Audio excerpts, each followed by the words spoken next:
Well, hello everybody.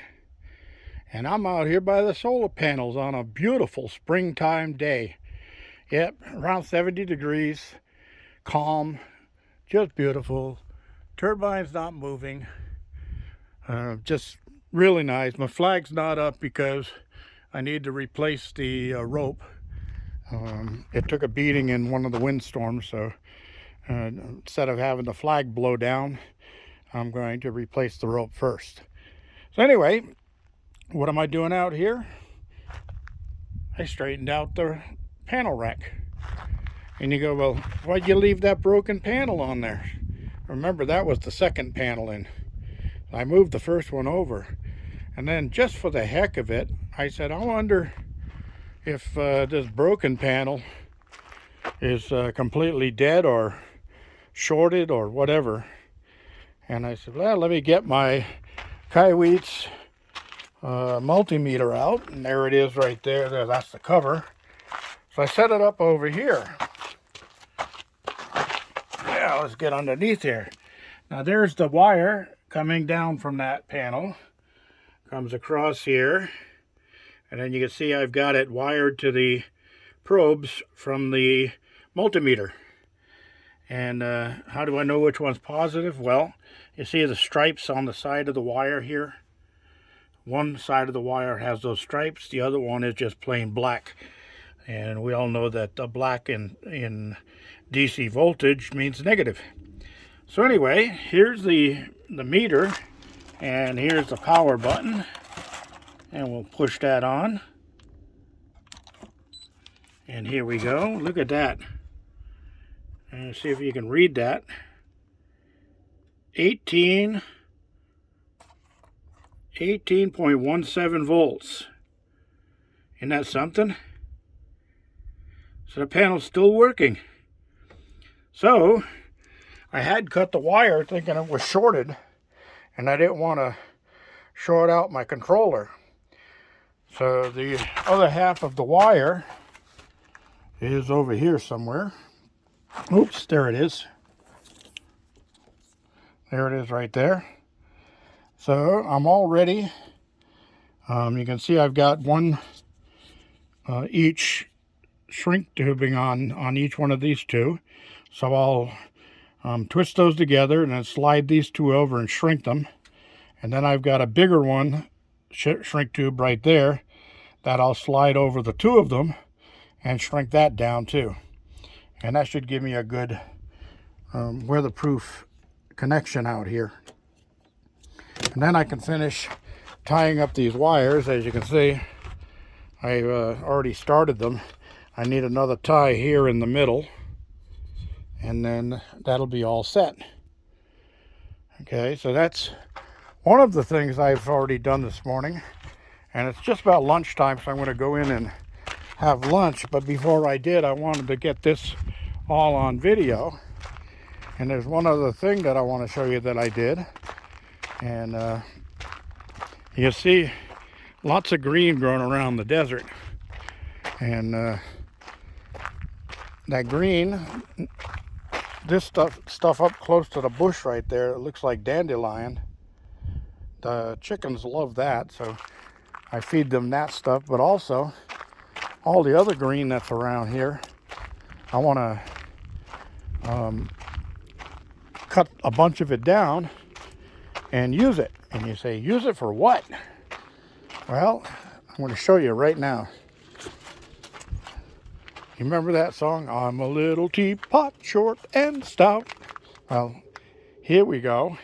Here's my teapot. Compost tea. So, what is compost tea? Well, you put anything organic in here and fill it up with water. And I've got banana peels, eggshells, coffee grounds, pruned off branches from the grapevine and trees, dried leaves, chicken poop, all kinds of stuff in there. So you let it sit for a couple of weeks, and then you strain it through something, and use that as one part of the tea to 4 parts water, and you use it for watering your garden plants. And it is a super booster fertilizer for your plants. It has everything that they want, and it's free. It's all free except for the water. Well, the water's free too because it's rainwater. Isn't that something? Yeah, so how do I mix it? Well, I can do it in a watering can for the smaller ones, but I use this thing where I can add whatever I want to the glass part. This is for mixing that Miracle Grow and those type of dry fertilizers. Then you hook this to your garden hose, and you unlock it and squeeze the trigger, and the water goes through. You can adjust it for shower, split, jet, whatever, flat, and then you water your garden with it. So having one of those things is a plus. Isn't that cool? So yeah, those of you who don't have it already, make yourself up a little compost tea bin and use anything organic can go in there. Okay? Just don't overdo it. Like, don't fill it 3/4 full with chicken poop and then add 1 banana peel. I mean, that's still a fertilizer, but it doesn't have all of the super macro and micro nutrients that a garden needs. So you do want to kind of like even it out a little bit. You know, put a little bit of this, a little bit of that, and don't put 1,000 eggshells in there. And crush the eggshells up fairly fine. You don't have to put them through a coffee grinder or anything like that. Just break them up kind of fine, because this sits for a while. And water, what a lot of people don't realize until you tell them, water is the most corrosive liquid on earth. That's right, it's water. And we drink it, but water is the most corrosive liquid on earth. And if you don't believe me, look what it did to all of the rocks around the Grand Canyon. It ate right through them all the way down. Yeah. So, remember my science teacher once telling me that water dissolves a little bit of everything it touches. So when you put a glass of water in front of you at the table, it's dissolving some of the glass into the water already. Don't get all freaked out that you're drinking junk. It takes a lot of time for it to eat through the glass and the rock and the plastic and all of that. So just filling a glass and setting it down before you drink it, you're not going to drink a heck of a lot of glass. And plastic bottles, now that's another thing. I only buy the water in plastic bottles that have it on the label. It says made with non-BPA plastics. So plastics are one of those forever chemicals that you really don't want in your system. All right, everybody, that's it for this early video. I will get down the road and get some more things done.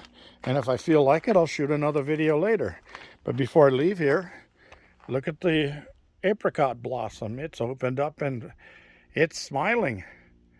I sure wish I had some other blossoms open around here so I could get my toothbrush out and pollinate it and move it from one tree to the next. But this is the only sprout I have right now, or the only blossom I have. It'll have to try to do it on its own. Thanks for joining me. Don't forget thumbs ups. Don't forget to share and subscribe. This is G Bear signing off.